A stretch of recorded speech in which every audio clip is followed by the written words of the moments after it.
Nickel. Bonjour Nadège. Bonjour Karima. Est-ce que tu peux te présenter et nous présenter ton parcours? Oui, bien sûr. Donc, je m'appelle Nadège Dazi. Je travaille depuis plus d'une dizaine d'années en France, mais aussi à l'étranger. Donc, j'ai commencé ma carrière professionnelle plutôt en Amérique latine, euh, dans des programmes de coopération au développement, donc pour des agences internationales. Et mon rôle était de promouvoir des politiques publiques inclusives, donc c'est-à-dire de faire rentrer la question des droits de l'enfant et des droits des femmes, que ce soit en Bolivie ou en Équateur, généralement dans des régions assez rurales. Donc j'ai fait ça pendant quelques années. Et puis ensuite, je suis rentrée chez moi. Et chez moi, c'est en Belgique, où j'ai travaillé pendant 7 ans pour un des parlements belges, mais en tant que détachée ici en France, dans une organisation internationale francophone qui s'appelle l'Assemblée parlementaire de la francophonie et qui regroupe 88 parlements dans le monde, donc ce soit en Amérique du Nord, en Afrique, un petit peu en Asie et pas mal en Europe. Et je coordonnais les activités du réseau des femmes parlementaires. Donc concrètement, c'était de développer des programmes qui promouvaient l'égalité hommes-femmes dans des régions assez diverses, d'organiser des réunions avec des parlementaires pour justement discuter de leurs bonnes pratiques en matière d'égalité hommes-femmes, et puis aussi un travail de veille sur ce qui pouvait se passer dans l'actualité sur ces questions-là. Et puis après plus ou moins 7 ans, j'ai décidé de quitter le monde parlementaire pour néanmoins continuer sur ces questions d'égalité hommes-femmes, mais plutôt dans la sphère du monde du travail, que ce soit en entreprise ou dans le secteur public, pour faire de l'accompagnement au changement et parler d'égalité hommes-femmes.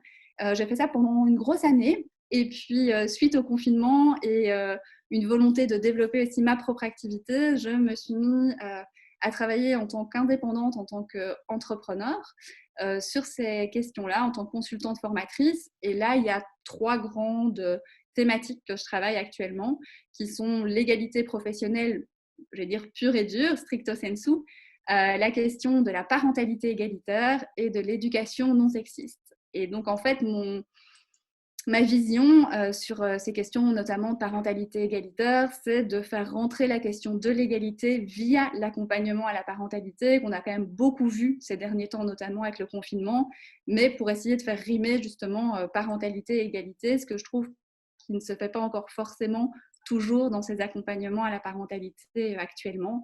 Et sur la question de l'éducation non sexiste, c'est finalement de travailler aussi avec toute personne en lien avec des enfants, avec des adolescents, pour essayer de débusquer et de déconstruire les stéréotypes dès le plus jeune âge. D'accord. Et du coup, comment tu travailles en tant qu'entrepreneur cette question de l'égalité femmes-hommes? Alors, donc il y a plusieurs formats possibles, que ce soit des sensibilisations très courtes ou finalement des activités d'accompagnement, de conseils qui sont un peu plus longues. Alors ça dépend des demandes et des besoins, mais finalement, la logique et la démarche est plus ou moins tout le temps la même. C'est-à-dire que ça se fait en 2 temps. Le premier temps, ça va être de visibiliser les stéréotypes et les discriminations qui peuvent en découler et de permettre aux personnes, que ce soit dans des écoles ou dans des entreprises, de se doter d'outils pour changer leurs pratiques.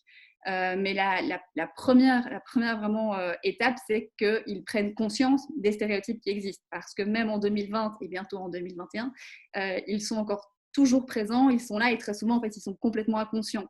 Et quand ils sont inconscients, ben, on peut pas savoir qu'on en a. Et donc, du coup, c'est de les aider à les visibiliser pour mettre en place après des outils, des démarches, des processus. Et je le fais généralement sur base de méthodes qui sont beaucoup plus participatives. Donc, ce n'est pas des méthodes descendantes. Je ne viens pas leur dire qu'il faut être égalitaire, mais plutôt leur montrer et leur donner l'opportunité de voir par eux-mêmes que c'est bien pour eux, c'est bien pour l'entreprise, c'est bien pour la structure, c'est bien pour la société. Donc, ce sera des méthodes actives, du co-développement, du partage de bonnes pratiques, etc. Que ce soit avec les enfants ou avec les adultes. Très bien. Si, Nadège, si tu avais une baguette magique, quelle serait la première chose que tu mettrais en place pour faire bouger les lignes sur la question de l'égalité femmes-hommes? Alors, j'avais 2 éléments. Un qui était sur l'éducation et l'autre qui était sur le congé paternité. Mais je vais privilégier avec ma baguette magique, si je n'ai droit qu'à un seul petit coup, ce serait en fait d'avoir un congé paternité qui soit de la même durée qu'un congé maternité. Alors, on sait qu'il va être allongé en juillet 2021. C'est un bon premier pas. Pour moi, ce n'est pas suffisant parce qu'on sait maintenant que finalement, la plupart des inégalités arrivent aussi à la naissance des premiers enfants, où le fossé va se creuser, cette fameuse charge mentale va être portée beaucoup plus par les mères, non pas parce qu'on a ce fameux instinct maternel qui nous tombe dessus à la naissance de l'enfant, mais tout simplement parce qu'on est là. On est là, on fait les choses, on doit les faire. Et donc, du coup, ma baguette magique, ce serait d'instituer en effet un congé qui permette réellement au père d'être co-responsable dans la parentalité, qui permette réellement de pouvoir reprendre toute sa place. Et puis ce serait aussi tout à fait bénéfique, aussi bien à l'égalité, mais aussi bien aux enfants, tel que ça a été démontré d'ailleurs dans un rapport qui a été déposé à l'automne, le rapport des 1000 premiers jours de l'enfant, qui favorise en fait cette présence des pères, pas simplement sur 21 jours, mais bien sur une durée beaucoup plus longue. Et puis aussi, ça permettrait finalement, qu'on soit homme ou femme, on serait face aux mêmes réalités dans le monde professionnel, on ne serait pas entravé forcément si on est une femme et une mère. Donc ce serait ça mon petit coup de baguette magique. Quelle est la femme qui t'inspire? Alors, j'ai beaucoup réfléchi à cette question. Il y en a une en particulier quand je dois réfléchir d'où vient mon parcours et d'où je viens et pourquoi finalement je suis qui je suis. Et je vais revenir à l'origine, qui est ma maman. Qui est ma maman parce que c'est elle qui, je pense, dès mon plus jeune âge, m'a permis de me donner des outils pour lutter contre ces stéréotypes et ces discriminations, qui, dès que j'étais petite à l'école primaire, où on obligeait les filles à faire de la broderie, alors que pourtant je ne suis pas un dinosaure, et les petits garçons pouvaient faire du bricolage, eh bien elle m'a soutenue, elle m'a dit « Ouais, non, c'est pas juste, on va aller voir le directeur ». Et en fait, qui m'a donné ces pistes aussi de réflexion, qui m'a ouvert l'esprit, qui m'a permis de partir à l'autre bout du monde quand j'avais 16 ans, alors que je pense qu'elle devait avoir sérieusement la trouille et que moi, si ma fille me le demande dans quelques années, je ne suis pas sûre que je serai hyper sereine.